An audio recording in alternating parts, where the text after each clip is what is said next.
안녕하세요, 여러분. 제 이야기에 잠시 귀 기울여 주시겠어요? 저녁 식사를 다 차리고 부엌까지 깨끗이 치웠습니다. 하지만 잠시 후 돌아왔을 때 식탁 위엔 아무것도 남아있지 않았죠. 저는 조용히 짐을 쌌습니다. 남편과 아들의 놀란 눈을 뒤로하고 저는 30년 만에 처음으로 저 자신을 위한 여행을 떠났습니다. 지난 30년 동안 이 부엌은 단 한 번도 저에게 쉼을 허락한 적이 없는 공간이었습니다. 해마다 설날이 겹겹이 쌓여 닳아버린 낡은 대문과는 달리 제 일은 결코 닳는 법이 없었습니다. 마치 밑 빠진 독에 물을 붓는 것처럼 일은 해도 끝이 없었죠. 지난 30년 저는 이 집의 유일한 하인이었습니다. 병든 시부모님을 두 분 모두 돌아가실 때까지 모셨고 아들 지훈이와 딸 서연이를 다 키워냈으며 집안의 모든 크고 작은 일을 도맡아 했습니다. 남편 박철수 씨는 늘 입버릇처럼 말했죠. 집에서 밥하고 설거지나 하는 당신이 나보다 편하지. 하지만 그는 제가 분기마다 그의 병원 진료를 예약하고 그의 혈압약 종류를 외우고 아들 지훈이의 기름때 묻은 작업복을 따로 손빨래해야 한다는 사실은 보지 못했습니다. 저는 그 모든 일을 해내면서도 고맙다는 말 한마디, 심지어 인정의 눈빛 한번 받아보지 못했습니다. 저는 마치 자동기계 혹은 이 집의 공기처럼 그들 삶의 희미한 배경일 뿐이었습니다.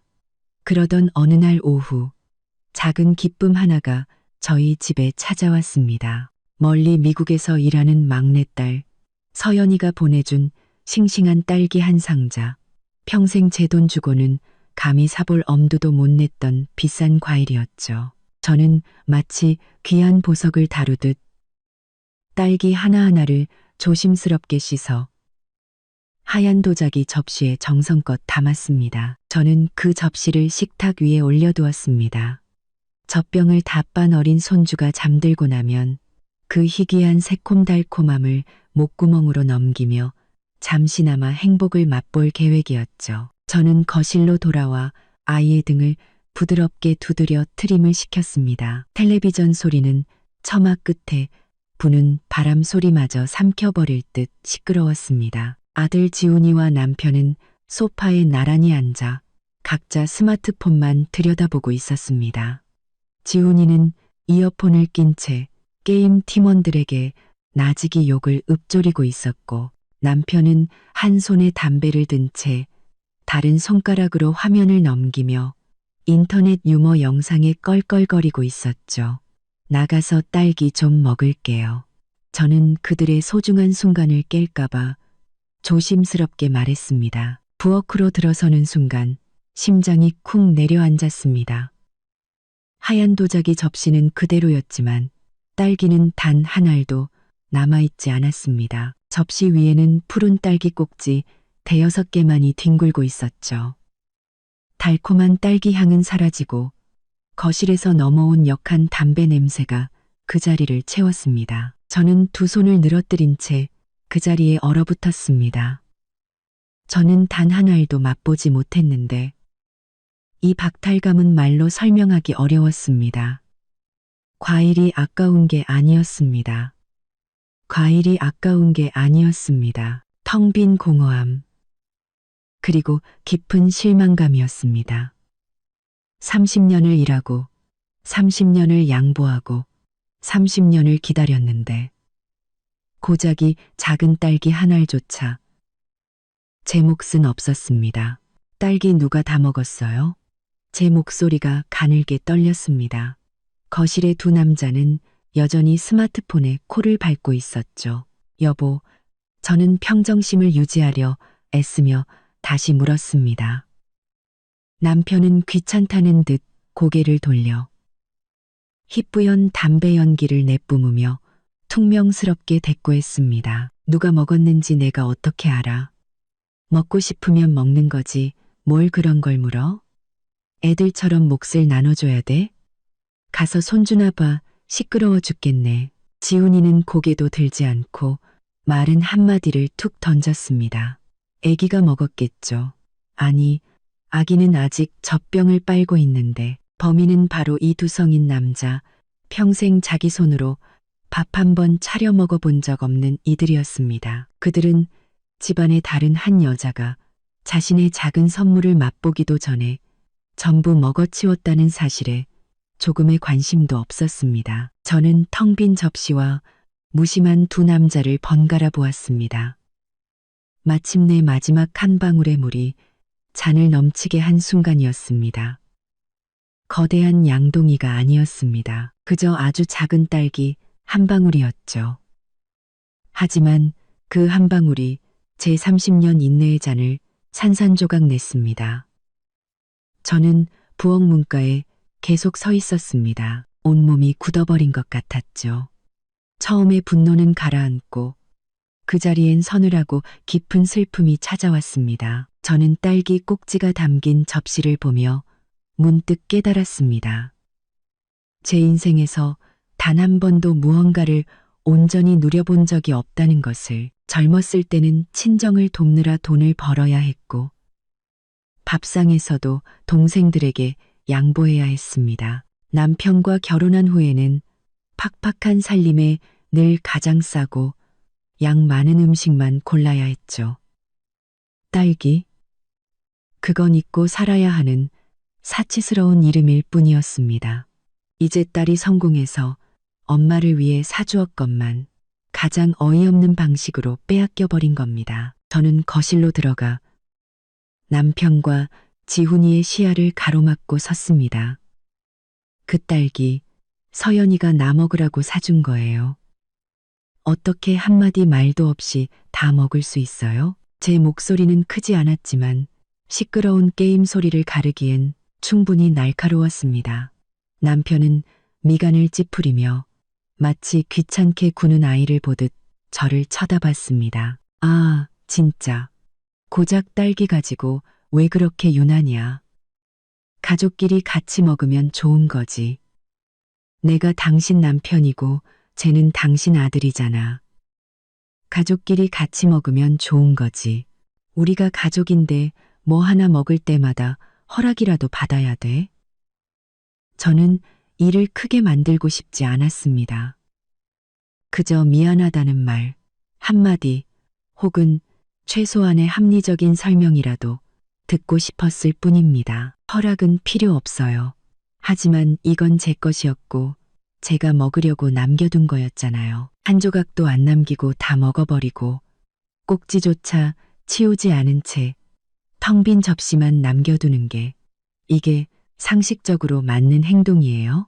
남편은 담배를 제 떠리에 거칠게 비벼 껐습니다. 그의 눈빛은 짜증과 분노로 이글거렸죠. 지금 나한테 시비 거는 거야? 아침부터 한 일이라곤 고작 딸기 몇 개 씻은 게 전부면서 집안일은 엉망이라고 며느리가 하루 종일 불평인데 성의 없이 일하면서 잘난 척은 내가 한마디 하지. 통공 단정 단정. 그는 목소리에 힘을 주었습니다. 나이 먹고 애처럼 식탐이나 부리고 고작 딸기 몇 알 때문에 온 집안을 시끄럽게 만들어? 손주 보기 부끄럽지도 않아? 식탐. 그 단어는 작았지만 제 마음 가장 부드러운 곳을 깊게 찌르는 비수 같았습니다.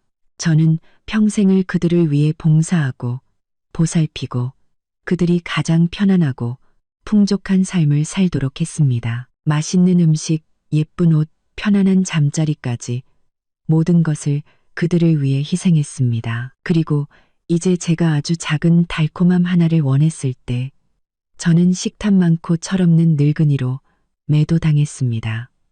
이 모욕감은 처음 겪는 것이 아니었습니다. 지난 30년간 제가 익숙하게 들어왔던 비난과 찌푸림, 한숨의 더 날카로운 버전일 뿐이었죠. 하지만 오늘은 무언가 달랐습니다. 더 이상 슬프지 않았습니다. 대신 차가운 각성이 찾아왔습니다. 아들 지훈이를 보았습니다. 아버지가 어머니를 모진 말로 모욕하고 있는데도 여전히 고개도 들지 않고 게임에만 몰두하고 있었죠. 남편을 보았습니다. 그의 눈빛 깊숙이 밝힌 이기심과 배은망덕함을 똑똑히 보았습니다. 저는 이 집에서 아내도 어머니도 아니었습니다. 그저 하나의 물건이었습니다. 필요할 때 마음대로 쓰고 필요 없어지면 감정 따윈 신경 쓸 필요도 없이 던져버릴 수 있는 물건. 저는 공기였고 배경이었고 그림자였습니다. 제 스스로가 목소리 없는 사람이 되어버린 것이었습니다. 그래요. 나 식탐 많고 철없어요. 저는 거의 속삭이듯. 하지만 두 부자가 똑똑히 들을 수 있도록 말했습니다. 하지만 이제 더는 이렇게 살지 않을 겁니다. 저는 부엌으로 돌아섰습니다. 설거지를 하기 위해서가 아니었습니다. 젖은 행주를 집어들기 위해서였죠. 이제는 바꿔야 할 때라는 것을 알았습니다. 딸기 한 접시 때문이 아니었습니다. 박철수의 아내라는 이름으로 죽어가면서 정작 이선희가 누구인지 잊고 싶지 않았기 때문입니다. 모욕감은 제 이성을 마비시켰습니다. 저는 다시 거실로 나왔습니다. 손에는 차가운 물에 젖은 행주를 들고 있었죠. 남편이 앉아있는 곳으로 똑바로 걸어가 그의 손에 들린 담배를 확 낚아채 제 떠리에 던져버렸습니다. 남편은 벌떡 일어섰습니다. 당신 지금 뭐 하는 거야? 미친 여자야. 저는 한마디도 하지 않고 젖은 행주를 찻상 위로 강하게 내리쳤습니다. 쿵 하는 건조한 소리와 함께 지훈이가 깜짝 놀라 이어폰을 벗었습니다. 저는 남편과 마주 서서 핏발선 그의 눈을 똑바로 쳐다보았습니다. 미친 여자? 저는 제 목소리가 낯설게 느껴질 만큼 차갑게 내뱉었습니다. 당신, 지난 30년간 내가 뭘 했는지 기억이나 해요? 아니면 내가 감정도 없고 피곤함도 모르는 기계인 줄 알아요? 남편은 숨을 깊게 들이마시며 소리를 지르려 했지만 제가 먼저 말을 이었습니다. 마치 30년간 억눌려온 울분이 터져나온 것엔 강물처럼 막을 수가 없었습니다. 30년 동안 당신이 나한테 월급을 줬어요? 내 노동의 대가를 지불했냐고요. 내가 당신 부모님 10년 가까이 누워 계신 분들 수발 다 들었어요. 내가 매일 시장 가서 신선한 고기 사오고 따뜻한 밥 지어 바치고 당신이랑 지훈이 옷 전부 빨았어요. 밤늦게 자고 새벽같이 일어나서 당신들 위장부터 주민등록등본까지 다 챙겼다고요. 당신은 회사 다니면서 월급이라도 받지. 당신은 회사 다니면서 월급이라도 받지. 나는요? 내가 얻은 게 뭔데요? 박철수 아내라는 이름이랑 고작 딸기 한 접시 때문에 식탐 많다는 욕설뿐이에요? 지훈이가 더듬거렸습니다. 엄마, 무슨 말씀이세요? 뭐든 차근차근 이야기해요. 넌 조용히 해. 저는 지훈이에게 날카로운 눈빛을 던졌습니다. 내 옷이 저절로 깨끗해지고 내 밥이 저절로 차려지는 줄 알아? 엄마가 다 했어. 하지만 내 아버지, 너네 엄마는 무급 가사도우미나 마찬가지야. 아니, 그보다 못하지. 가사도우미는 존중이라도 받으니까. 내가 30년 동안 뭘 위해 살았다고 생각해요? 당신, 우리 아들, 이 가정을 위해서. 하지만 당신은 단 한 번도 나를 한 명의 인간으로 봐주지 않았어. 걸어다니는 세탁기, 숨쉬는 청소기로 여겼지. 남편은 마치 제가 머리라도 하나 더 도단한 사람처럼 경악한 눈으로 저를 쳐다봤습니다. 제가 이렇게 언성을 높이는 것은 처음 보았을 겁니다. 당신, 말 조심해. 남편이 제 얼굴에 손가락질했습니다. 여긴 내 집이야. 저는 차갑고 씁쓸한 미소를 지었습니다. 당신 집? 잊었어요? 이거 부부 공동명의 재산이야. 당신이 무슨 근거로 날 내쫓아? 그렇게 잘났으면 이혼해. 재산 분할하자고. 이 집 짓는데 내 기여도 절반은 들어갔어. 잊었어? 등기부 등본, 혼인관계 증명서 다 어디 있는지 내가 모를 것 같아? 저는 이런 말을 단 한 번도 입 밖에 내본 적이 없었습니다. 30년 동안 저는 침묵하며 순응했습니다. 오늘 제가 이 모든 것을 털어놓은 것은 싸우기 위해서가 아니었습니다. 제 자신을 해방시키기 위해서였습니다. 제 침묵은 끝났습니다. 저는 제 목소리를 되찾았고 다시는 누구도 제 목소리를 끄게 두지 않을 겁니다. 그리고 저는 뒤돌아 침실로 들어가 문을 잠가버렸습니다. 거실에는 망연자실한 두 남자가 남았죠. 저는 이 순간부터 모든 것이 예전 같을 수 없으리라는 것을 알았습니다. 침실에서 저는 수십 년을 남편과 함께 써온 침대에 앉았지만 마치 낯선 방에 있는 기분이었습니다. 몸이 떨렸습니다. 두려워서가 아니었습니다. 너무 오랫동안 억눌려왔던 힘을 해방시킨 감각 때문이었죠. 저는 곧장 낡은 스마트폰을 꺼내들었습니다. 딸의 메시지를 확인하고 전화를 받는 용도로만 쓰던 전화기였죠. 저는 서연이에게 전화를 걸었습니다. 미국에 있는 서연이는 지금쯤 한밤중일 텐데, 엄마, 이 시간에 웬일이야? 딸의 목소리는 잠에 취해 있었지만 걱정이 가득했습니다. 저는 애써 침착한 목소리를 유지했습니다. 서연아, 엄마 결심했어. 이혼하려고. 수화기 저편이 한동안 조용했습니다. 놀라지 않을 수 없었겠죠. 엄마, 진심이야? 저는 딸기 접시 사건과 식탐이라는 모욕에 대해 이야기했습니다. 서연이는 제가 생각했던 것만큼 분노하지 않았습니다. 그저 긴 한숨을 내쉴 뿐이었죠. 엄마, 그건 딸기 때문이 아니야. 엄마가 너무 오래 참아온 거지. 딸기는 그냥 핑계일 뿐이야. 엄마, 어디 가고 싶은 데 있어? 내가 미국으로 오라고 했을 때 엄마가 싫다고 했잖아. 저는 바로 대답했습니다. 엄마, 미국으로 가고 싶어. 네가 엄마 여권이랑 비자 좀 알아봐 줄 수 있겠니? 저 사람이 손 쓸 틈도 없이 떠나고 싶어. 서연이는 기뻐했습니다. 물론이지, 엄마. 내가 서류는 예전부터 다 준비해놨어. 엄마 결정만 기다리고 있었다고. 친구 중에 비자 대행하는 애가 있거든. 최대한 빨리 처리해달라고 할게. 엄마는 나가서 증명사진만 찍으면 돼. 딸과 통화하는 동안 서연이가 예전에 제게 했던 말들이 떠올랐습니다.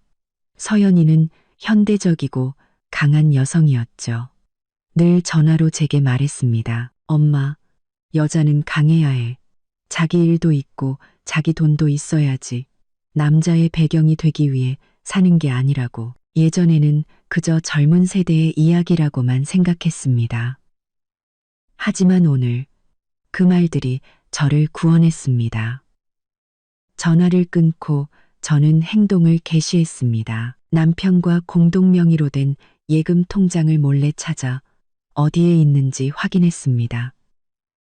만료된 낡은 여권을 찾아내고 필요한 서류들을 메모하기 시작했죠. 이 모든 과정을 저는 마치 첩보원처럼 은밀하게 진행했습니다. 이 기분은 참 묘했습니다. 약간의 흥분과 두려움도 있었지만 대부분은 자유로움이었습니다. 창밖을 보니 저녁 노을이 지고 가로등이 켜지기 시작했습니다. 저는 저녁밥을 하지 않았습니다. 그들 마음대로 하라죠. 30년 만에 처음으로 저는 가족의 식사를 걱정하지 않았습니다. 그들이 알아서 해결하든 굶든 더 이상 제 문제는 아니었습니다. 저는 제 자유를 향한 첫걸음을 뗀 것이었습니다. 그날 저녁 집안은 무거운 침묵에 잠겼습니다. 지훈이는 결국 배달 음식을 시켜 남편과 먹었죠. 저는 방에 틀어박혀 있었습니다. 문을 열고 나왔을 때 저는 누구의 얼굴도 보지 않고 곧장 부엌으로 가 물 한 잔을 마셨습니다. 남편이 저를 따라 부엌으로 들어왔습니다. 그는 문틀에 기댄 채 팔짱을 끼고 권위적인 태도를 보이려 애썼습니다. 하지만 저는 그의 눈에서 약간의 불안감을 읽을 수 있었습니다. 그는 제 복종에 익숙했으니까요. 지금 뭐 하는 짓이야? 애들처럼 삐치는 것도 정도가 있지. 이제 밥도 안 하겠다는 거야? 남편이 물었습니다. 저는 물컵을 다 비우고 세게 내려놓았습니다. 당신 말이 맞아요. 나 나이 먹고 철없어. 철없는 사람은 다른 사람의 보살핌이 필요하고 시중 드는 사람이 필요하지. 나도 이제 쉴 때가 됐어요. 오늘부터 집안일은 각자 알아서 해요. 난 더 이상 안 해.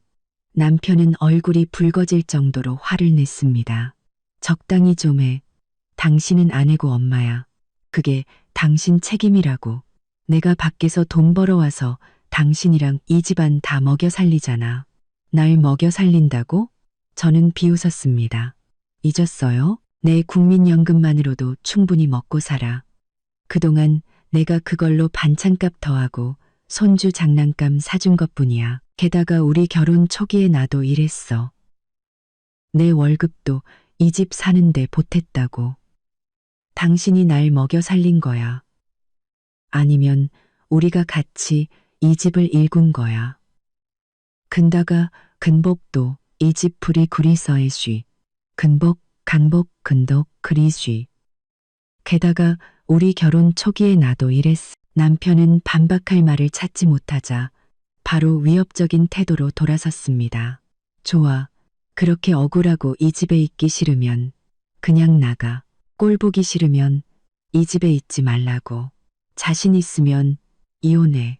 내가 당신 내보내고 어떻게 사나 한번 볼 테니까. 남편은 제가 30년 전처럼 금방 마음이 약해질 것이라 확신하며 도발했습니다.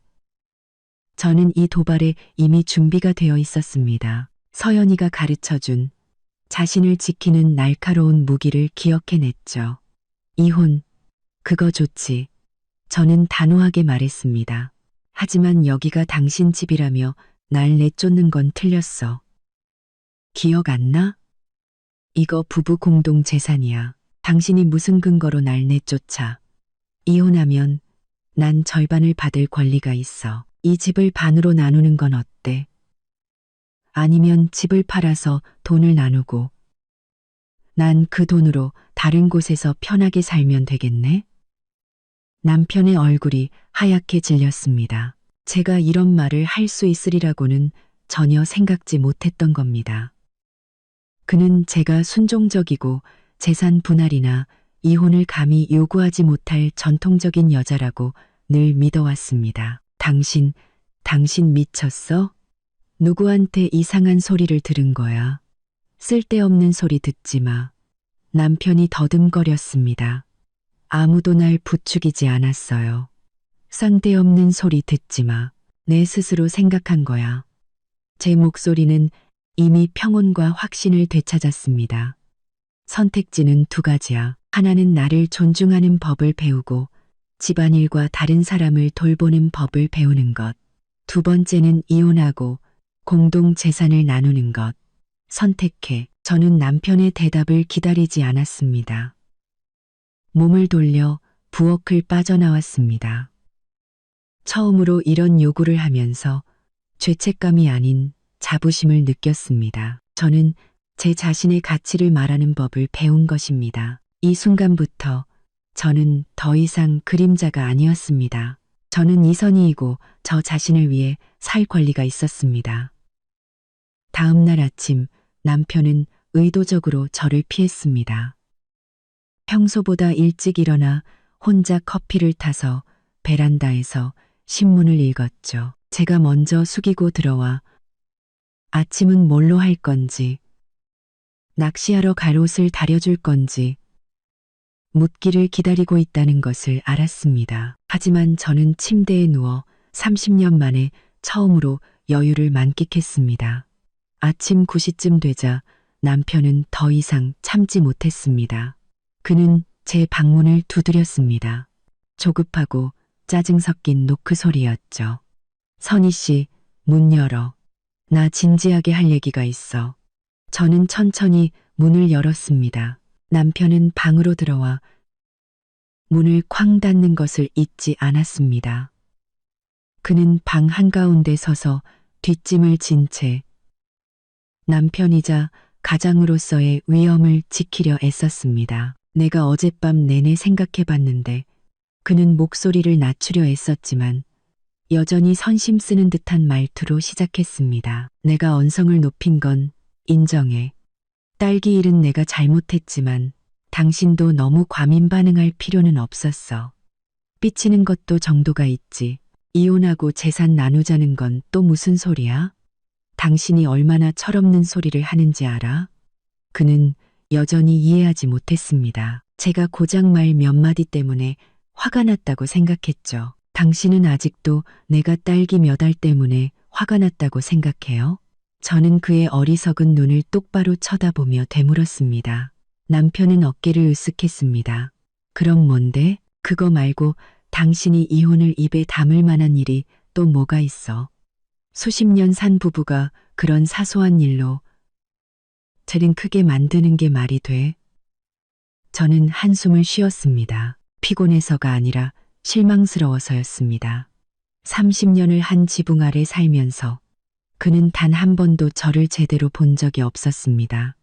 딸기 때문이 아니에요. 박철수 씨. 저는 그의 성과 이름을 모두 불렀습니다.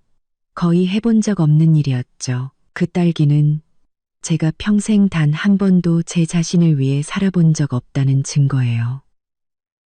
우리가 가난했던 시절 제가 논산 딸기 하나를 얼마나 먹고 싶어 했는지 알아요? 길거리 좌판을 지나갈 때마다 냄새만 맡고 지나쳤어요. 그러다 형편이 좀 나아졌을 땐 그 돈으로 아이들 우유 사고 당신 고기 사주고 부모님 약 사드려야 한다고 스스로를 다독였죠. 그렇게 참고 또 참았어요. 저는 창가로 다가가 텅 빈 마당을 내다보았습니다. 그러다 서연이가 성공해서 저한테 한 상자를 보내줬을 때 저는 선물 받은 아이처럼 기뻤어요. 씻고 담고 30년의 갈망 끝에 드디어 맛볼 순간을 고대했죠. 그런데 돌아와 보니 접시는 텅 비어 있었어요. 텅 빈 건 딸기 접시만이 아니었어요. 제 굶주린 배, 그리고 젊은 날의 갈망이 무참히 짓밟힌 거예요. 그건 식탐이 아니에요. 박철수 씨. 평생을 양보하며 살아온 한 여자의 한이에요. 당신이 나이 먹고 애처럼 군다고 소리쳤을 때 당신은 나를 모욕한 것뿐만 아니라 내가 쉬지 않고 일해온 30년을 통째로 부정한 거예요. 당신과 당신 가족을 위해 내 모든 개인적인 욕망을 억눌러온 30년을 부정한 거라고요. 저는 돌아서서 그를 보았습니다. 눈빛은 확고했죠. 남편은 고개를 숙였습니다. 그의 손이 굳게 주먹 쥐어졌습니다. 제 말은 그간을 애써 외면해왔던 적나라한 진실을 건드린 것입니다. 저는 제 인생을 박철수의 아내라는 이름으로 끝내고 싶지 않아요. 내가 누구인지, 내가 뭘 원하는지도 모른 채로요. 저는 충분히 헌신했어요. 이제는 살고 싶어요. 당신이 이혼하자고 했죠. 받아들일게요. 농담 아니에요. 남편은 당황했습니다. 당신 바보 같은 짓 하지 마. 당신이 가면 이 집은 누가 돌봐? 지훈이 밥은 누가 해주고 손주는 누가 봐? 그건 당신들 일이지 내 일이 아니에요. 저는 부드럽지만 단호하게 대답했습니다. 당신과 지훈이 모두 성인 남자야. 할 줄 모르면 배워야 하고 배우기 싫으면 굶어야지. 나는 파업을 선언했어요. 남편은 여전히 그 자리에 서 있었습니다. 마치 낭떠러지 끝에 선 사람처럼 얼굴이 창백했죠. 그는 제가 없는 미래를 단 한 번도 상상해 본 적이 없었던 겁니다. 그 대화가 있은 후 저는 여권과 비자 수속을 마치기 위해 집을 나섰습니다. 남편은 여전히 언짢은 태도를 유지했지만 더 이상 제게 큰 소리를 치지는 못했습니다. 아마 제가 정말로 재산 분할을 요구할까봐 두려웠던 모양입니다. 그는 제가 며칠 화를 내다 말 것이라고 여전히 희망하고 있었습니다. 저는 서연이의 친구인 민지 씨를 집에서 꽤 떨어진 작은 카페에서 만나기로 했습니다. 저는 색이 바랜 셔츠에 헐렁한 바지를 입고 낡은 슬리퍼를 신고 있었습니다. 카페 거울에 비친 제 모습이 참 초라하게 느껴졌죠. 민지 씨는 젊고 세련된 여성이었습니다. 말투는 부드럽고 정중했죠. 그녀는 저처럼 나이 들고 촌스러운 여자를 대하면서도 무시하거나 불편해하는 기색 없이 따뜻한 미소로 저를 맞아주었습니다. 선생님, 서류는 다 준비해뒀어요. 서명하시고 증명사진만 찍으시면 돼요. 나머지는 제가 다 알아서 할 테니 아무 걱정 마세요. 민지 씨가 말했습니다. 카페에 앉아 있으니 주변 공기가 낯설게 달콤했습니다. 향긋한 커피 냄새, 감미로운 음악, 웅성거리지만 시끄럽지 않은 사람들의 대화 소리, 저희 집의 담배 냄새와 시끄러운 게임 소리와는 완전히 다른 세상이었습니다. 30년 만에 처음으로 저는 봉사하는 사람이 아니라 손님으로 대접받는 사람으로 느껴졌습니다. 민지 씨는 저를 전문 사진관으로 데려갔습니다. 사진사가 제게 옅은 분홍빛 립스틱을 발라주었을 때 저는 거울 속에서 아주 다른 이선희를 보았습니다. 얼굴에는 세월과 근심의 주름이 가득했지만 눈에는 새로운 빛, 막 피어오르는 희망이 반짝였습니다. 어머님, 자연스럽게 웃으세요. 여권 사진은 표정이 좀 살아있어야 예뻐요. 사진사가 말했습니다. 저는 웃었습니다. 그것은 억지 미소가 아니었습니다. 집에서 늘 짓던 체념의 미소가 아닌 진심에서 우러나온 웃음이었습니다. 일을 마치고 민지 씨와 함께 주차장으로 걸어가는데 갑자기 털이 북슬북슬한 큰 개 한 마리가 주인을 향해 달려왔습니다. 저는 본능적으로 뒤로 물러섰습니다. 어릴 때부터 저는 큰 개를 무서워했습니다. 사납고 거친 것들을 두려워했죠. 그 두려움은 평생 저를 따라다녔습니다. 남편의 분노를 마주해야 하는 두려움과도 같았죠. 개가 제게 다가와 순한 눈으로 저를 보더니 제 다리에 머리를 부볐습니다. 저는 발이 약간 떨리는 것을 느꼈지만 더 이상 물러서지 않았습니다. 서연이의 말이 떠올랐습니다. 엄마는 강해져야 해. 자기 인생의 주인이 되어야 한다고. 저는 천천히 허리를 숙여 손을 내밀어 개의 두껍고 부드러운 털을 조심스럽게 쓰다듬었습니다. 개는 짖지 않았습니다. 그저 제 손바닥에 얌전히 머리를 기댈 뿐이었습니다. 예, 순해요. 아주머니. 개 주인이 말했습니다. 그 순간 저는 깨달았습니다. 두려움은 감히 손대보지 않았을 때만 존재한다는 것을.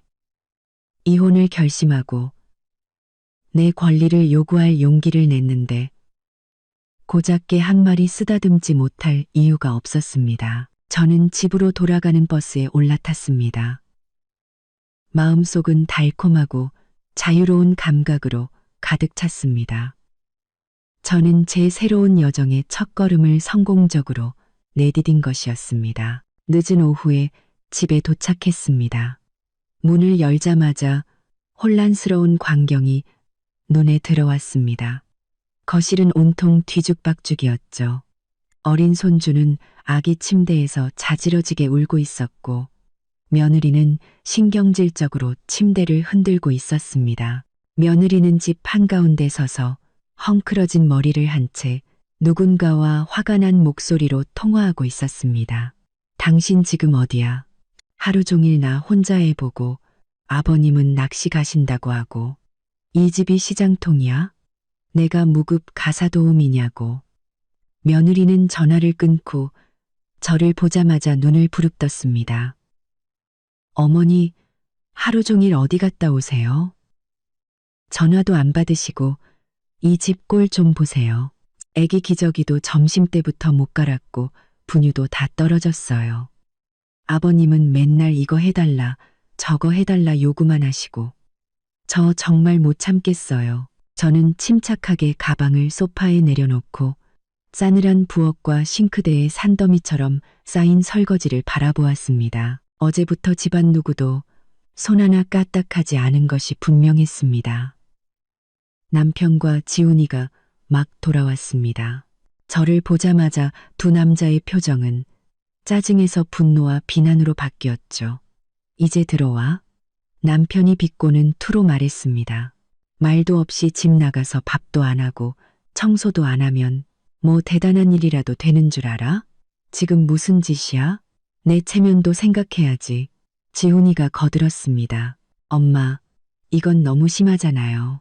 저 하루 종일 일하고 피곤하게 돌아왔는데 밥도 없고 와이프는 바가지 긁고 아들은 울고 어머니는 시어머니고 할머니인데 책임감이 있으셔야죠. 저는 세 사람, 남편과 지훈이 그리고 며느리를 보았습니다. 며느리는 피곤함과 책임을 토로하고 있었지만 그녀의 분노가 향한 주된 대상은 하루 종일 밖에서 놀다 온 남편이나 시아버지가 아닌 바로 저였습니다. 저는 아기 침대로 다가가 손주를 안아 부드럽게 달랬습니다. 아기는 금세 울음을 그쳤죠. 그리고 저는 세 명의 어른을 돌아보았습니다. 나 개인적인 볼일 보고 왔어요. 서류 처리할 게 있어서. 어제 분명히 말했잖아요. 나 이제 밥 안 하고 청소 안 한다고 파업 선언했다고. 그런데 왜 당신들이 직접 밥을 안 하고 며느리 혼자 고생하게 만들어요? 남편이 버럭 소리쳤습니다. 남자가 뭘 안다고. 부엌일은 여자 일이지. 저는 가벼운 조소가 담긴 미소를 지었습니다. 좋아요. 그렇게 생각한다면 계속 그렇게 하세요. 하지만 이제부터 당신들은 스스로 해결해야 할 거예요. 나는 더 이상 그 여자 일 안 할 거니까. 그들의 비난과 책임 전가 연극은 실패했습니다. 그들은 저를 분풀이 대상으로 기댈 수 있는 안전한 쿠션으로 여기는데 익숙해져 있었습니다. 오늘 그 쿠션은 딱딱하게 굳어버렸습니다. 그들은 저를 통제할 수 없다는 사실에 당황하고 분노했습니다. 전날의 사건은 일시적인 분노가 아니었던 것입니다. 그날 저녁 아무도 밥을 하지 않았습니다.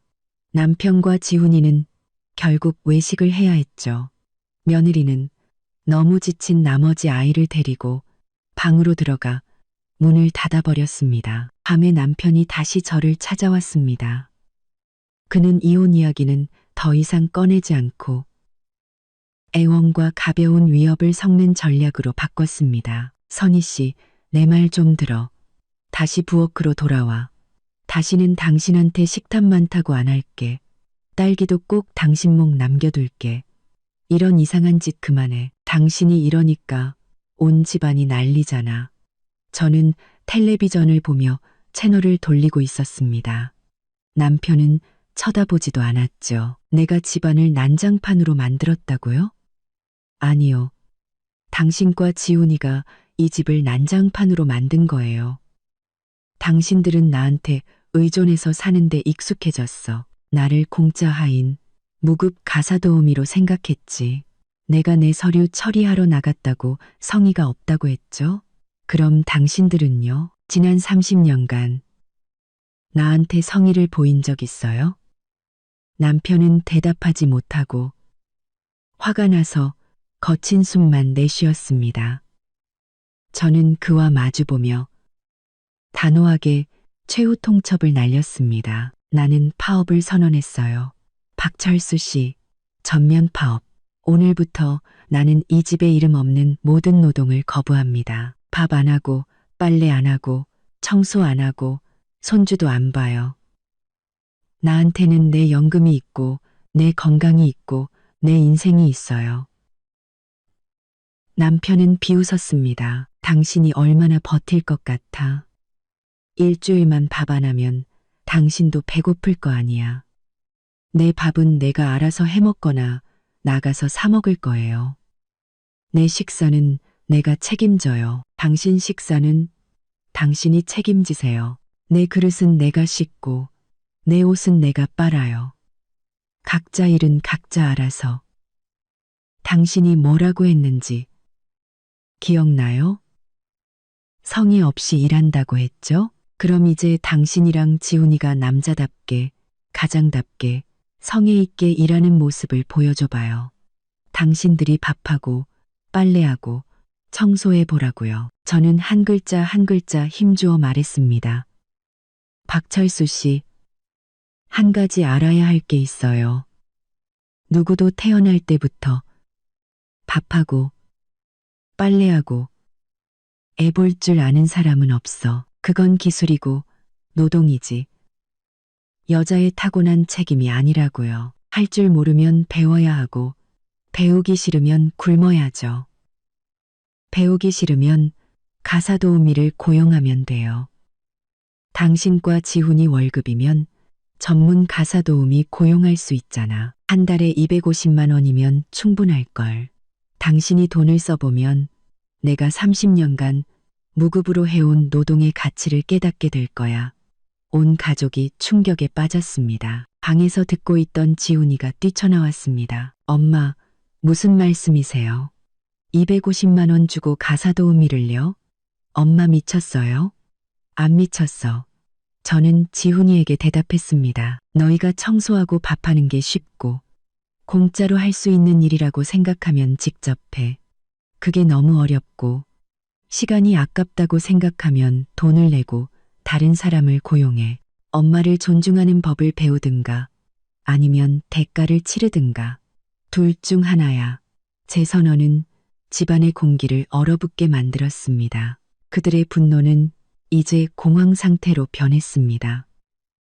그들은 언젠가 제가 더 이상 그들을 위해 봉사하지 않을 날이 오리라고는 상상도 못했던 것입니다. 알람 시계는 여느 때처럼 새벽 5시에 울렸습니다.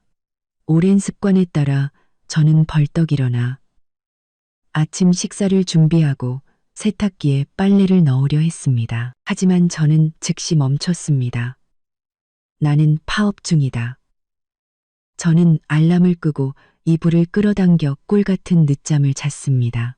아침 7시쯤 거실에서 요란한 소리가 들렸습니다. 살짝 눈을 떠보니 남편이 부엌에서 어설프게 움직이고 있었습니다. 물을 끓이려고 애쓰고 있었죠. 엄마 어딨어? 뭐 하는 거야?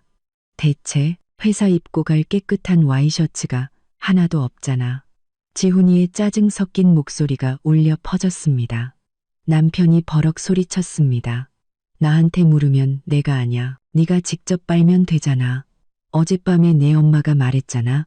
각자 알아서 하라고. 내가 빨래를 어떻게 알아요. 세탁기 돌릴 때 옷 색깔 구분하는 법도 모르는데. 지훈이는 어린애처럼 징징거렸습니다. 저는 이불 속에서 웃음을 참으려 애썼습니다. 모든 것이 제 예상대로 흘러가고 있었습니다. 30년간의 봉사는 두 성인 남자를 무력한 아이로 만들어버렸습니다. 30년간의 봉사는 남편이 노크도 없이 제 방으로 들어왔습니다. 제가 여전히 편안하게 누워있는 것을 보고 그의 얼굴이 어두워졌습니다. 아직도 누워있어? 일어나서 아침밥 차려야지. 오늘 회사 동료들이랑 낚시 약속 있어서 일찍 가야 돼. 라면이라도 하나 끓여줘. 저는 눈을 뜨고 지친 눈빛으로 그를 바라보며 천천히 말했습니다. 나 몸이 좀 안 좋아요. 어젯밤부터 온몸이 쑤시는 게 감기 몸살인가 봐. 지훈이더러 나가서 아침 사오라고 해요. 난 못 일어나겠어. 저는 일부러 기침을 몇 번 했습니다. 남편은 의심스러운 눈초리로 저를 봤지만 이를 크게 만들지는 못했습니다.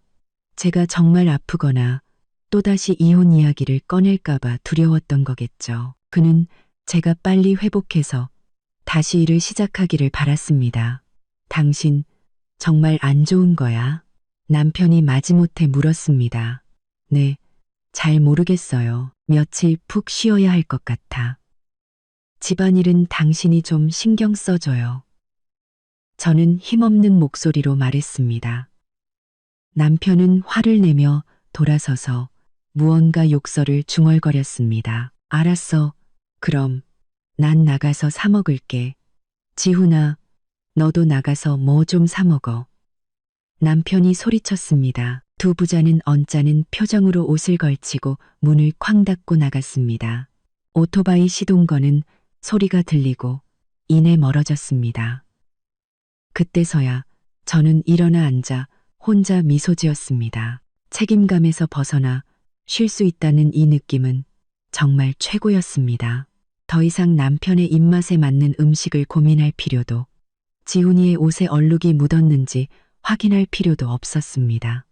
저는 창문을 열고 상쾌한 아침 공기를 들이마셨습니다. 창문으로 쏟아져 들어오는 황금빛 햇살에 저는 다시 살아나는 기분이었습니다. 그들의 혼란은 바로 제 가치였습니다. 가장 명확하고 고통스러운 방식으로 증명된 것이죠. 저는 첫 번째 싸움에서 이겼습니다. 이틀이 거의 완벽한 침묵 속에서 흘러갔습니다. 물론 집안은 조용하지 않았습니다. 아기 우는 소리, 그릇 부딪히는 소리, 그리고 남편과 지훈이가 서투르게 집안일을 하려다 내는 투덜거림이 계속됐죠. 저는 오직 저 자신만을 챙겼습니다. 작은 냄비에 죽을 끓여 먹고 제 속옷 몇 개만 손빨래하며 혼돈에 빠진 나머지 세상에는 무관심했습니다. 셋째 날 아침 저는 외출하기로 결심했습니다. 제 가장 친한 친구인 영희에게 전화를 걸었습니다. 늘 가족 일에 바빠 자주 만나지 못했던 친구였죠. 영희야, 오늘 시간 돼? 나랑 커피 한잔하자. 제가 말했습니다. 영희는 기뻐했습니다. 어머, 선이 너 웬일이야? 시간이 다 나고? 난 네가 그 가족 주식회사에 감금된 줄 알았지. 우리는 백화점에서 만났습니다. 늘 세련되고 현대적으로 차려입는 영희는 제 머리부터 발끝까지 훑어보았습니다. 저는 여전히 낡고 허름한 실내복 차림이었죠. 너 꼴 좀 봐. 남들은 60에도 꾸미는데 넌 꼭 70대 같아. 입고 있는 옷 좀 봐. 색이 다 바랬잖아. 영희가 애정 어린 잔소리를 했습니다. 저는 그저 씁쓸하게 웃었습니다. 밖에 나갈 일도 별로 없는데 뭐 하러 예쁘게 입어. 그냥 이렇게 입는 게 밥하고 빨래하기 편해. 영희가 제 팔을 잡아 끌었습니다. 그런 소리 하지 마. 파업 선언했다며. 그럼 내 자신을 위해 살아야지. 내 가치는 남편 밥상이나 깨끗한 옷에 있는 게 아니야. 선이야. 네가 직접 찾아야 한다고. 영희는 자신의 여행 이야기, 그림 수업 이야기, 새로 산 옷 이야기를 들려주었습니다.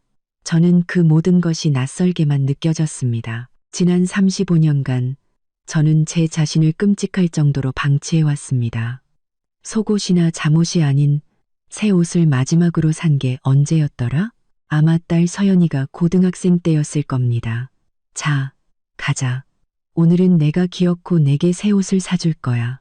미국에 딸 보러 가는데 이런 옷 입고 갈 순 없잖아. 영희가 단호하게 말했습니다. 우리는 중년 여성을 위한 패션 매장으로 들어갔습니다. 부드러운 실크 원피스, 우아한 색상의 재킷, 단정하고 세련된 옷들이 가득했습니다. 저는 비취색 실크 원피스를 만져보았습니다. 차갑고 부드러운 감촉이 손끝으로 전해졌죠. 저는 두 벌의 옷을 입어보았습니다. 하나는 비취색의 적당한 길이 원피스로 몸의 단점을 가려주고 피부를 더 환하게 만들어 주었습니다. 다른 하나는 베이지색 실크 블라우스 세트였습니다. 입어보니 거의 10년은 젊어 보였습니다. 탈의실에서 나와 거울 속 제 모습을 본 순간 눈물이 터져 나왔습니다. 슬퍼서가 아니었습니다. 제 자신이 너무나 가여워서 흘리는 눈물이었습니다. 35년을 낡은 모습으로 버텨온 이선희가 너무나 안쓰러웠습니다. 너무 예쁘다. 선희야. 최고야. 영희가 소리쳤습니다. 저는 두 벌 모두 사기로 결정했습니다. 총 30만 원. 제 개인 비상금 통장에서 돈을 인출했습니다. 예전 같았으면 이 돈으로 남편 보신용 소고기를 샀거나 손주 장난감을 샀을 겁니다. 하지만 오늘 이 돈은 오롯이 저를 위한 것이었습니다. 새 옷이 담긴 쇼핑백을 든 느낌. 무거웠지만 이전의 수많은 근심거리보다 훨씬 가볍게 느껴졌습니다. 저는 제 가치를 되찾았습니다. 남편의 칭찬을 통해서가 아니라 거울 속 제 자신의 모습을 통해서 말이죠. 집에 돌아오니 남편이 부엌에서 어설프게 밥을 하고 있었습니다. 전기밥솥에서는 탄내가 진동했죠. 제가 쇼핑백 2개를 들고 들어오는 것을 보고 남편은 미간을 찌푸렸습니다. 이 시간에 어디 갔다 와? 뭘 그렇게 많이 샀어? 옷. 저는 짧게 대답했습니다. 얼만데? 뭘 그렇게 많이 사? 남편이 쏘아붙였습니다. 거의 30만 원. 저는 피하지 않고 대답했습니다. 남편은 즉시 분노를 터뜨렸습니다. 30만 원? 고작 옷 몇 벌 사는데? 당신 미쳤어? 그 돈이면 손주한테 쓸 수도 있고 큰일에 보탤 수도 있잖아. 내가 이 집안일 때문에 얼마나 고생하는지 안 보여? 무슨 쇼핑을 그렇게 낭비처럼 해. 저는 그를 보았습니다. 눈빛은 차가울 정도로 평온했죠. 이거 내 돈이에요. 박철수 씨. 내가 일해서, 내가 보험료 내서 받는 내 연금이라고요. 내 자신을 위해 쇼핑할 권리가 있어요. 이게 낭비라고 생각되면 당신이나 밥솥 태워 먹지 말고 밥이나 제대로 하세요. 나 옷 갈아입을게요. 저는 그의 대답을 기다리지 않고 곧장 방으로 들어갔습니다. 이 새 옷은 단순한 옷이 아니었습니다. 제 자유에 대한 선언이었습니다. 집안의 혼란은 점점 더 심해졌습니다. 지훈이는 깨끗한 셔츠를 찾지 못해 반차를 내야 했습니다.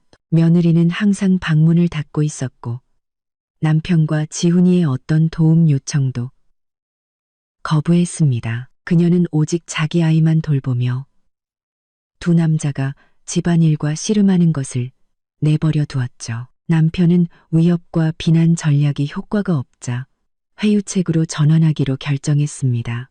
그는 제게 맛있는 것을 주면 제가 다시 부엌으로 돌아올 것이라고 생각했습니다. 그는 여전히 제가 먹는 것 때문에 화가 났다고 믿었습니다. 그날 오후 남편은 하얀 비닐봉지를 들고 집에 왔습니다. 그는 제가 보란 듯이 봉지를 식탁 위에 올려놓았습니다. 선희 씨, 남편이 온화한 척하며 말했습니다. 당신 딸기 좋아하는 거 알아? 퇴근길에 시장에서 딸기 파는 걸 보고 사왔어. 이거 먹고 저녁밥 좀 해줘. 며칠째 밖에서 사 먹었더니 속이 안 좋아. 저는 봉지를 보았습니다. 안에는 신문지에 대충 쌓인 값싼 딸기 한 팩이 들어 있었습니다. 딸기 몇 알은 이미 물러 터졌고 꽉 눌려 검게 변한 부분도 있었습니다. 분명 시장더리로 싸게 사온 것이었죠. 저는 한마디도 하지 않고 조용히 남편을 쳐다보았습니다. 그는 여전히 의기양양한 표정으로 서서 고맙다는 말이나 화해의 제스처를 기다리고 있었습니다. 안 먹어. 남편이 재촉했습니다. 저는 그에게 다가가 멍든 딸기 상자를 뚫어지게 쳐다보았습니다. 그것은 상한 딸기가 아니었습니다. 짓밟히고 싸구려 취급당하고 적선하듯 던져진 제 30년 인생의 모습이었습니다. 저는 천천히 손을 뻗어 비닐봉지를 집었습니다. 남편은 제가 굴복했다고 생각하며 미소를 지었습니다. 하지만 저는 즉시 그 봉지를 부엌 구석에 있는 쓰레기통으로 가져갔습니다. 저는 딸기 상자 전체를 그 안으로 던져버렸습니다. 남편은 그 자리에 얼어붙었고 얼굴색이 변했습니다. 제가 이렇게 단호하고 강력하게 행동하는 것은 처음 보았을 겁니다. 당신 지금 뭐 하는 짓이야? 먹을 걸 감히 버려? 남편은 분노로 몸을 떨었습니다. 분노로 몸을 떨었습니다. 제가 이렇게 단호하고 강력하게 행동하는 것은 저는 그를 보았습니다. 눈빛은 평온했지만 숨길 수 없는 경멸이 담겨 있었죠. 소리 지를 필요도 싸울 필요도 없었습니다. 이 침묵의 저항은 수천 마디 말보다 더 고통스러웠습니다. 박철수 씨, 저는 낮고 차가운 목소리로 말했습니다. 물러 터진 음식은 먹을 수 없으니 버리는 게 맞아요. 그런 가르슨 쉿, 나는 당신이 싸구려 상한 음식을 쑤셔 넣는 쓰레기통이 아니에요. 정말 화해하고 싶었다면 서연이가 사준 것처럼 신선하고 좋은 딸기를 사와서 진심으로 사과했어야죠. 내가 고작 이런 상한 딸기나 받을 사람이라고 생각했다면 그건 당신 착각이에요. 저는 몸을 돌려 거실로 향했습니다. 한 번도 뒤돌아보지 않았습니다. 쓰레기통 옆에 홀로 서 있는 남편을 남겨둔 채 그의 얼굴은 모욕감과 끓어오르는 분노로 일그러져 있었습니다. 그는 제가 이번에야말로 진짜 전쟁의 도화선에 불을 붙였다는 것을 알았습니다. 다음 날 집안 공기는 숨막힐 정도로 팽팽해졌습니다.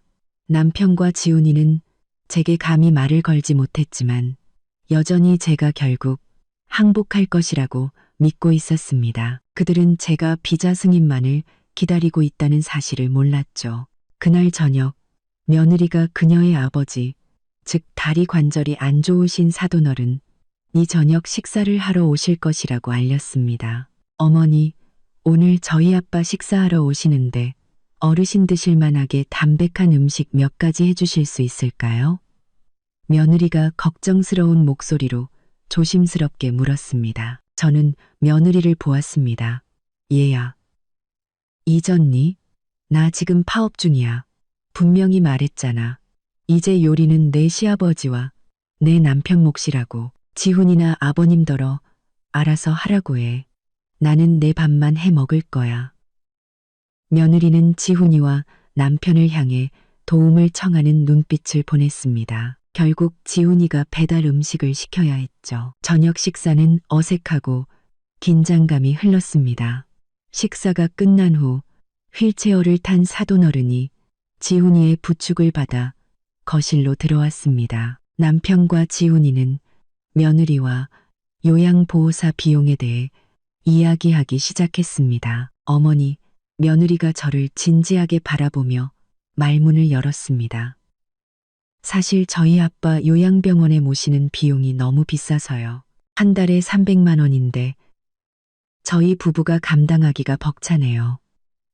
지훈 씨 월급도 넉넉지 않고요. 남편과 지훈이는 즉시 동의했습니다. 그래, 너무 비싸. 지훈 씨 월급도 넉넉지 않고요. 며느리는 한숨을 쉬고는 미리 남편과 지훈이와 상의한 제안을 꺼냈습니다. 그래서 생각인데 차라리 아빠를 우리 집으로 모시는 게 어떨까 해요. 1층 창고방 정리하면 괜찮을 것 같고요. 그리고 며느리는 말을 멈추고 저를 똑바로 쳐다보았습니다. 그리고 어머니가 집에 계시니까요. 예전에 할아버님, 할머님 돌보신 경험도 있으시니 저희 아빠도 겸사겸사 돌봐주시면 복도 쌓는 일이고 한 달에 몇백만 원씩 절약도 되고요. 남편은 마치 완벽한 해결책을 찾은 듯 환한 얼굴로 즉시 거들었습니다. 맞아. 선희 씨가 경험도 많으니 사돈어른 돌보는 게 제일 합리적이지. 사돈지간이고 이제 한 가족이나 마찬가지인데. 선희 씨, 어떻게 생각해? 지훈이도 덧붙였습니다. 엄마, 이게 제일 좋은 방법이에요. 엄마도 집에 계시면 심심하시잖아요. 엄마가 할아버지 돌봐주시면 저희가 식비랑 약값은 다 댈게요. 자식들 돕는 게 부모 마음이잖아요. 그렇죠. 엄마? 세 사람은 제가 당연히 따를 것이라는 확신에 찬 눈빛으로 저를 바라보았습니다. 그들은 제 의견을 묻지도 않았습니다. 그저 결정을 내리고 제게 이를 통보했을 뿐이죠. 이것은 마지막 모욕이었습니다. 무심함과 경멸의 정점이었죠. 그들은 저를 아내나 어머니가 아닌 목소리 없는 돌봄 도구로 여겼습니다. 거실 전체가 제 대답을 기다리며 조용해졌습니다. 휠체어에 앉은 사돈어른은 온화한 얼굴을 하고 있었지만 이 일에 그가 무관하지 않다는 것을 저는 알았습니다. 저는 일어나 남편이 앉아있는 찻상으로 다가갔습니다. 저는 남편을 그리고 지훈이와 며느리를 보았습니다. 당신들 나한테 의견은 물어봤어요? 저는 이상할 정도로 침착한 목소리로 물었습니다. 남편은 짜증을 냈습니다. 뭘 또 물어봐. 좋은 일이고 당연히 해야 할 일이지. 당신 병간호 경험도 있잖아. 내 경험은 당신 부모님을 돌보기 위한 거였지. 사돈어른을 돌보기 위한 게 아니에요. 박철수 씨. 저는 부드럽지만 칼날 같은 목소리로 말했습니다. 저는 며느리를 보았습니다. 얘야, 아버님은 관절 때문에 24시간 돌봄이 필요해. 매번 몸 닦아드리고 식사 챙겨드리는 게 얼마나 힘든 일인지 아니? 예전에 내가 시부모님 돌보면서 밤을 얼마나 새웠는지 알아? 한 달에 300만 원짜리 요양보호사도 비싸다고 생각하면서 가족인 내 노동은 아무 가치가 없다고 생각하는 거니? 며느리는 더듬거렸습니다. 아니. 저는 그냥 어머니가 시간이 많으시니까. 저는 남편과 지훈이를 향해 돌아섰습니다. 당신들이 바로 동의한 이유는 공짜로 내 노동력을 이용해서 아들 며느리 돈 아껴주려는 속셈이잖아. 내가 방금 파업 선언한 건 생각 안 했어요? 내가 이제 늙고 몸도 약해져서 쉬어야 한다는 생각은 안 했냐고요? 저는 싸늘한 질문으로 말을 맺었고 식탁의 공기는 얼어붙었습니다. 사돈어른 모시고 싶으면 복 쌓고 싶고 돈 아끼고 싶으면 당신들 셋이서 직접 해. 제 거절은 큰 소리가 아니었지만 강력하고 단호했습니다. 세 사람은 제가 그렇게 정면으로 거절하며 그들의 모든 계획을 깨뜨릴 줄은 상상도 못했습니다. 저를 자신의 개인 소유물처럼 여겨온 남편은 즉시 분노를 터뜨렸습니다. 그의 얼굴은 붉게 달아올랐고 피가 머리로 쏠렸습니다. 당신, 갈수록 태산이네. 당신이 뭔데? 당신은 내 아내고 이 집에 대한 책임이 있어. 뭘 더 바라는 거야? 늙어서 추태나 부리고 자유, 휴식? 내가 분명히 말하는데 당신이 안 돌볼 거면 이 집에서 당장 꺼져. 남편은 벌떡 일어나 떨리는 손으로 식탁 위에 있던 밥그릇을 집어들었습니다. 그리고 이성을 잃은 채 그 밥그릇을 제게 그대로 던졌습니다. 쨍그랑 밥그릇은 제 이마에 맞았습니다. 건조한 파열음이 울리고 사기 조각이 바닥에 흩뿌려졌습니다. 찌르는 듯한 통증과 함께 뜨거운 피가 눈가로 흘러내렸습니다. 침묵이 흘렀습니다. 남편은 얼어붙었고 지훈이와 며느리는 경악했습니다. 저는 손을 이마에 가져갔습니다. 손바닥이 피로 젖었습니다. 저는 저와 30년을 함께 산 남편을 보았습니다. 그 시선은 두려움이 아니었습니다. 극도의 실망감, 그리고 마침내 찾아온 해방감이었습니다. 좋아요. 나갈게요. 이혼, 이번엔 진짜 할 거예요. 제 목소리는 조금도 떨리지 않았습니다.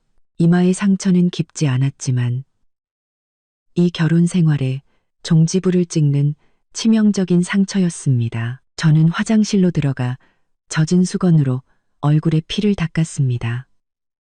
무서울 정도로 침착했죠. 전화기를 들어 서연이에게 전화를 걸었습니다. 아무 일도 없었다는 듯 평온한 목소리였습니다. 서연아, 아빠가 엄마한테 밥그릇을 던졌어. 괜찮아. 피만 조금 났어. 엄마 당장 이혼하고 싶어. 비행기 표 좀 앞당겨 줄 수 있겠니? 서연이가 소리쳤습니다. 뭐라고? 아빠가 엄마한테 감히 그랬다고? 엄마, 거기 꼼짝 말고 있어. 내가 어떻게든 할게. 걱정 마. 엄마는 결심했어. 너는 비자랑 비행기 표만 챙겨주면 돼. 그 사람은 내가 굴복할 거라고 생각하겠지만 절대 그렇게 안 해. 제가 대충 상처를 소독하고 거실로 나왔을 때 또 다른 광경이 펼쳐지고 있었습니다. 남편은 정신을 차린 후에도 제게 사과할 생각이 전혀 없었습니다. 대신 지훈이와 함께 1층 창고방을 치우기 시작했습니다. 너 빨리 아빠 좀 도와. 내 장인어른 모셔와야지. 저 여자가 안 하겠다면 그만이야. 난 이제 저 여자 필요 없어. 자기가 뭐라도 되는 줄 알아. 남편이 도전적인 목소리로 말했습니다. 지훈이도 거들었습니다. 맞아요. 아빠, 우리 계획대로 해요. 엄마도 곧 자기가 갈 데 없다는 걸 알게 될 거예요. 결국 돌아오게 돼 있어요. 그들은 서둘러 방을 치웠습니다. 한 달에 300만 원의 요양보호사 비용을 아끼기 위해서라면 제 부재는 작은 대가라고 믿는 듯 했습니다. 남편이 분노하고 폭력을 사용하면 제가 두려워서 복종할 것이라고 믿었습니다.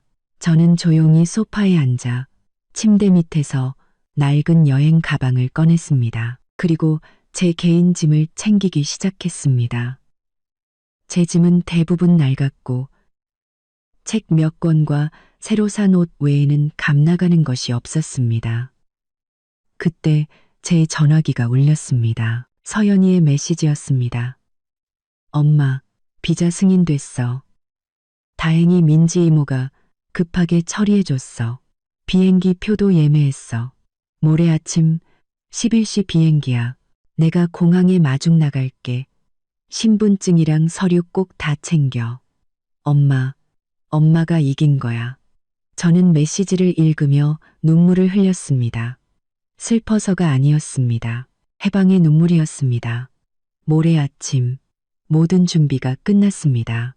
저는 남편과 지훈이가 낑낑대며 청소하는 창고방을 보았습니다. 그들은 이 집에 또 다른 짐을 들일 준비를 하고 있었습니다. 그들은 자신들의 손으로 저를 문 밖으로 밀어내면서도 그것이 해결책이 아닌 붕괴의 시작이라는 것을 알지 못했습니다. 저는 영원히 떠날 준비를 하고 있었고 그들은 여전히 자신들의 권력이라는 환상 속에 갇혀 있었습니다. 다음 날 아침 사돈어른이 집으로 오셨습니다. 지훈이와 남편은 모든 것을 감당할 수 있는 척 체면을 지키려 애썼습니다. 그들은 1층 방을 다 치우고 얇은 유를 깐 뒤 옆에 휠체어를 놓았습니다. 저는 계단에 서서 그 모습을 내려다보았습니다. 며느리는 이미 출근했고 아이는 시아버지와 남편에게 맡겨졌습니다. 그녀 역시 더 이상 제 돌봄을 신뢰하지 않았기 때문이죠. 오전에 저는 위층까지 퍼지는 불쾌한 냄새를 맡았습니다. 무슨 일이 일어났는지 즉시 알 수 있었죠. 남편이 방에서 나왔습니다.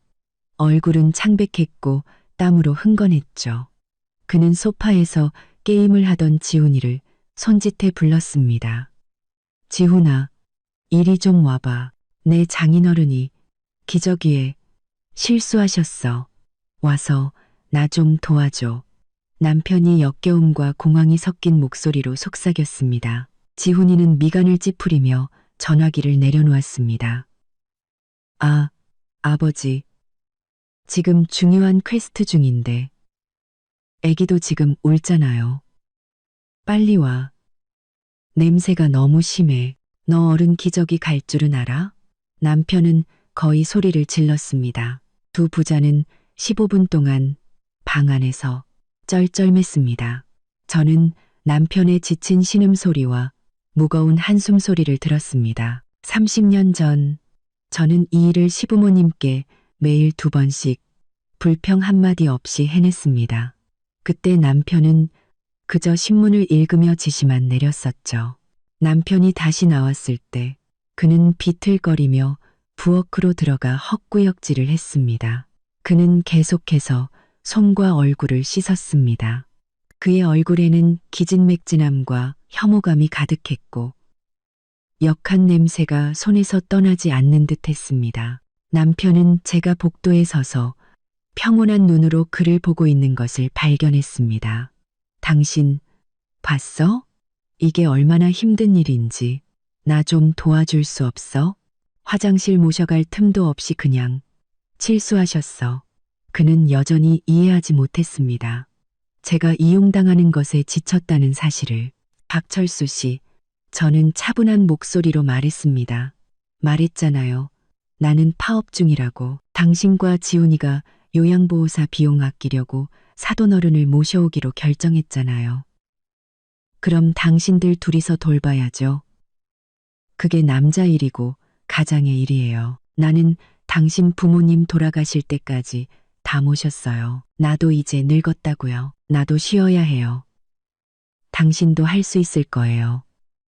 난 당신이 할 수 있다고 믿어요. 저는 뒤돌아섰습니다. 싱크대에 떨리는 손을 짚고 서 있는 남편을 내버려 둔 채 그는 계속해서 불공평하다며 제가 얼마나 이기적이고 나쁜 아내인지 중얼거렸지만 저는 더 이상 죄책감을 느끼지 않았습니다. 저는 충분히 참았습니다. 남편이 지금 느끼는 육체적 고통은 그가 30년간 제게 안겨준 정신적 고통의 아주 작은 일부에 불과했습니다. 다음 날은 제가 이 집에 있는 마지막 날이었습니다. 비행기는 모레 아침 일찍이었습니다. 저는 몇 가지 개인 용품을 사고 낡은 전화기를 숨기기 위해 밖으로 나가야 했습니다. 새로 산 재킷을 걸치고 문을 나섰습니다. 남편은 방 안에 있었고 마른 기침 소리와 투덜거림이 들려왔습니다. 그는 이틀 동안 병자와 어린아이를 돌보느라 완전히 기진맥진해 있었습니다. 어디가? 남편이 쉰 목소리로 물었습니다. 잠깐 시장 좀 다녀올게요. 애기 잘 보고 있어요. 저는 차갑게 대답했습니다. 저는 밖으로 나와 거리 위에서 자유로운 발걸음을 만끽했습니다.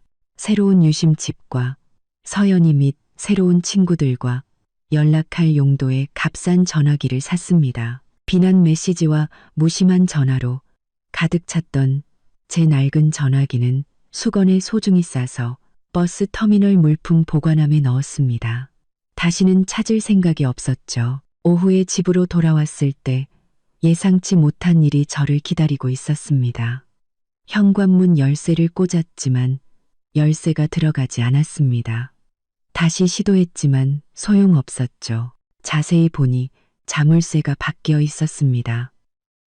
저는 문을 두드리며 크게 외쳤습니다. 박철수 씨, 문 열어요. 잠시 후 문이 열렸습니다. 남편이 서 있었습니다.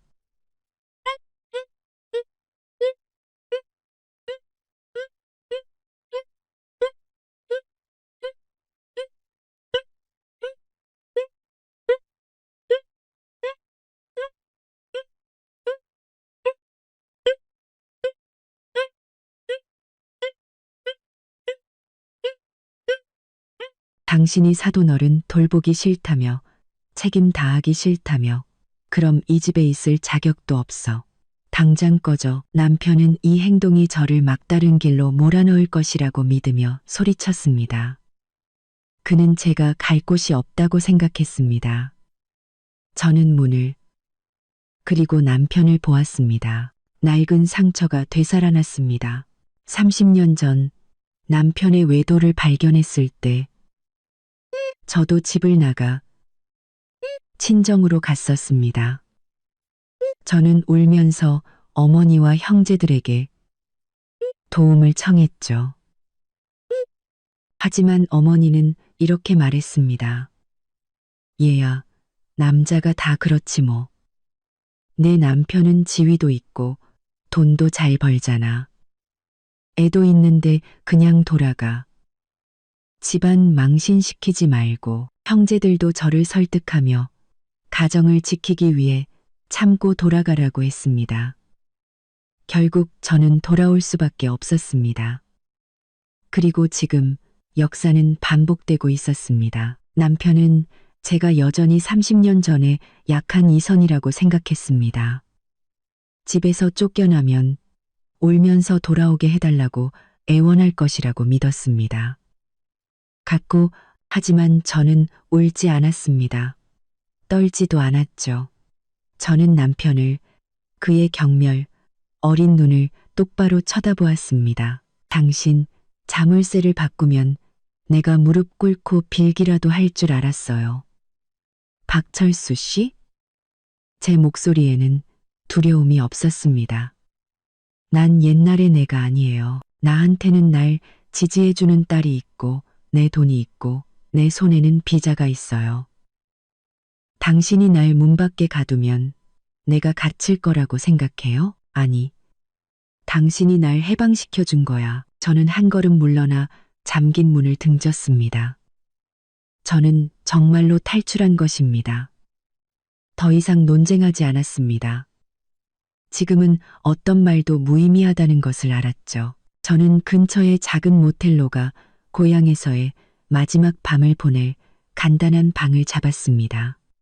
그날 밤 저는 모든 서류를 다시 정리했습니다. 새로 산 비치색 원피스를 입어보고 거울 속 제 모습을 바라보았습니다. 이마의 상처는 밴드로 잘 가려져 더 이상 아프지 않았습니다. 그때 재킷 주머니에 숨겨두었던 낡은 전화기가 울렸습니다. 남편의 문자였습니다. 바보 같은 짓 하지 마. 나갔으면 계속 밖에 있어. 내가 이혼하자고 했는데 당신이 감히 할 수 있겠어? 나 지금 이혼 서류 쓰고 있어. 당신이 졌어. 이선희. 결국 돌아오게 될 거야. 저는 미소 지었습니다. 그는 마지막 순간까지도 어리석었습니다. 이혼이 위협이 될 거라고 생각했죠. 저는 답장을 보냈습니다. 단 한 글자, 네. 전송 버튼을 눌렀습니다. 그리고 낡은 전화기를 들어 배터리를 분리하고 모텔 방 쓰레기통에 던져버렸습니다. 새 전화기에는 이미 새 유심이 끼워져 있었습니다. 이제 과거는 완전히 단절되었습니다. 저는 새로운 사람, 박철수와는 아무 관련 없는 사람이 된 것입니다. 다음 날 아침 7시, 저는 조용히 택시를 타고 공항으로 향했습니다. 낡은 여행 가방이었지만 그 안에는 완전한 자유가 담겨 있었죠. 박공항에서 저는 담담하게 수속을 밟았습니다. 비행기가 이륙할 때 창밖을 보았습니다. 익숙했던 도시가 점점 멀어져 갔습니다. 30년, 한 여자의 인생 전부가 뒤에 남았습니다. 저는 울지 않았습니다. 후회도 없었죠. 마치 수톤의 짐을 내려놓은 듯한 가벼움만이 느껴졌습니다.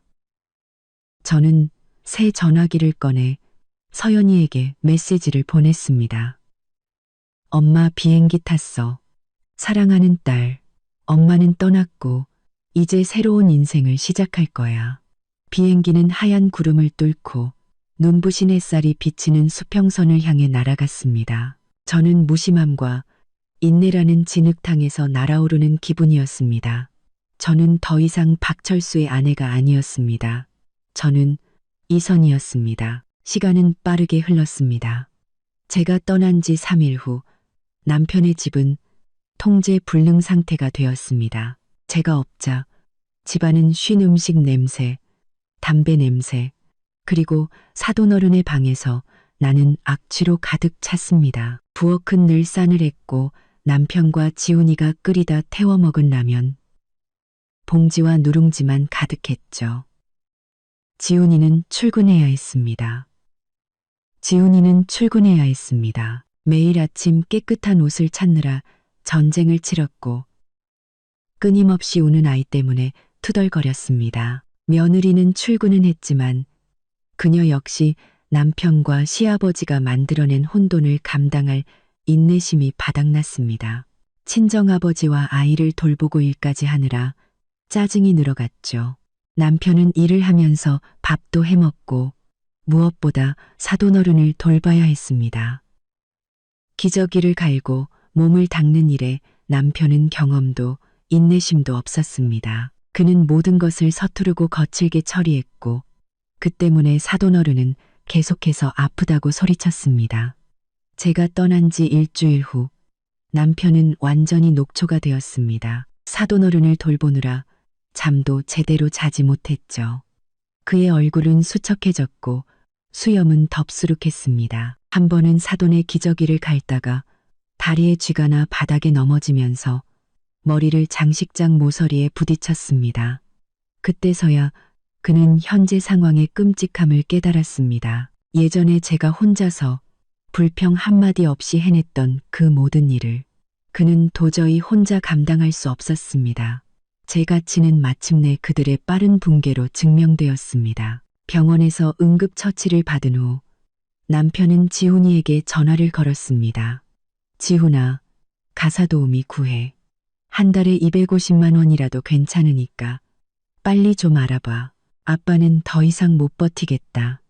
남편이 지친 숨을 몰아쉬며 말했습니다. 지훈이도 한탄했습니다. 알아요, 아버지. 그런데 아픈 노인이랑 어린애까지 있는 집에 와서 밤낮으로 일하겠다는 사람을 어디서 구해요? 엄마가 가버리니까 아무도 안 하려고 해요. 남편은 마침내 제 막내딸 서연이에게 전화를 걸었습니다. 서연아, 내 엄마더러 돌아오라고 좀 해줘. 아빠가 부탁할게. 아빠가 잘못했어. 미안하다고 전해줘. 아빠는 이제 더 이상 못 버티겠어. 매일 신선한 딸기 사주겠다고 약속할게. 네 엄마한테 전해줘. 아빠 이혼하기 싫다고. 남편은 울먹였습니다. 그의 목소리에는 더 이상 권위는 없었고 절망만이 남아 있었습니다. 서연이는 차갑게 대답했습니다. 아빠, 엄마는 딸기 필요 없어요. 돌아가고 싶어 하지도 않고요. 엄마는 분명히 말했어요. 아빠 인생은 아빠가 알아서 책임져야 한다고. 엄마한테 전하기는 하겠지만 아무것도 약속할 순 없어요. 엄마는 지금 아주 잘 지내고 계세요. 1년 반 후 저는 한국으로 돌아왔습니다. 돌아가기 위해서가 아니라 이혼 절차를 마무리하기 위해서였습니다. 법원에서 저는 남편을 다시 만났습니다. 그는 너무나 초췌해서 하마터면 알아보지 못할 뻔했습니다. 깡마르고 머리는 더 하얗게 새었고 얼굴은 걱정과 피로의 주름으로 가득했습니다. 거의 20년은 늙어 보였습니다. 남편은 대기실 구석에서 제 손을 잡았습니다. 목소리는 떨렸고 눈에는 눈물이 그렁그렁했죠. 선희 씨, 돌아와줘. 내가 빌게. 바이, 가이, 가이, 더우, 더우, 더우, 더우, 더우, 더우, 더우, 더우, 더우, 더우, 더우, 더우. 내가 잘못했어. 한 달에 250만 원 주고 가사도우미를 구했지만 당신만큼 하는 사람이 없어. 지훈이도 이제 자기 빨래는 할 줄 알아. 온 집안이 엉망이야. 다시는 당신 속상하게 안 할게. 우리 이혼하지 말자. 응? 저는 침착하게 손을 빼고 그의 애원하는 눈을 보았습니다. 박철수 씨, 당신은 여전히 모르네요. 예전에 당신은 나를 식탐 많다고 욕하기만 했고 오늘의 당신은 매일 딸기를 사주겠다고 약속만 하네요. 당신은 여전히 내 가치가 고작 음식 한 조각, 깨끗한 옷 한 벌에 있다고 생각해요. 당신은 여전히 나를 존중하는 법을 몰라요. 저는 가볍게 숨을 들이마시고 단호하고 분명한 목소리로 말했습니다. 내가 이번에 돌아온 건 딸기 때문이 아니에요. 박철수의 아내라는 이름표를 달고 죽고 싶지 않아서예요. 나는 나 자신을 위해 살고 싶어요. 사람들이 나를 당신의 그림자가 아니라 이선이라는 사람으로 기억해 줬으면 좋겠어요. 이혼 서류에 도장 찍어요. 남편은 절망적으로 서류에 서명했습니다. 우리는 이혼했습니다. 법원은 제가 공동재산의 절반을 받을 권리가 있다고 판결했습니다. 저는 그 돈의 일부를 서연이가 저를 미국으로 데려오고 비자를 받는 데 썼던 모든 비용을 갚는 데 사용했습니다. 이혼을 마친 후 저는 미국으로 돌아가지 않았습니다. 저는 제주도로 갔습니다.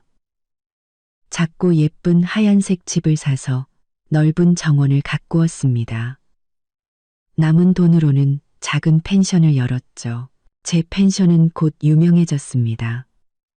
화려해서가 아니라 제가 직접 만든 맛있는 아침 식사와 제가 손수 가꾼 화사한 꽃 정원 때문이었죠. 저는 제가 좋아하는 음식을 만들고 제가 사랑하는 꽃을 심었습니다. 여행객들은 저를 선희 이모님, 그리고 SNS에서는 제주 꽃집 사장님이라고 불렀습니다. 저는 30년 동안 갈망해왔던 행복과 인정을 찾았습니다. 더 이상 가정이라는 이름 아래 작은 깨알 같은 행복을 주워 모을 필요가 없었습니다. 저는 이제 저만의 푸른 하늘을 갖게 된 것입니다.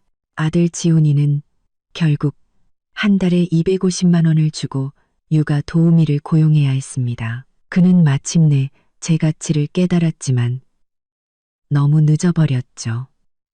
저는 평온하고 주체적인 삶을 살고 있습니다.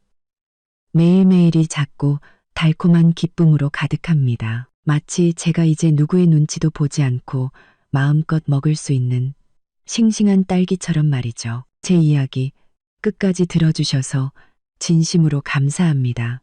다음 영상에서 또 다른 이야기로 찾아뵙겠습니다.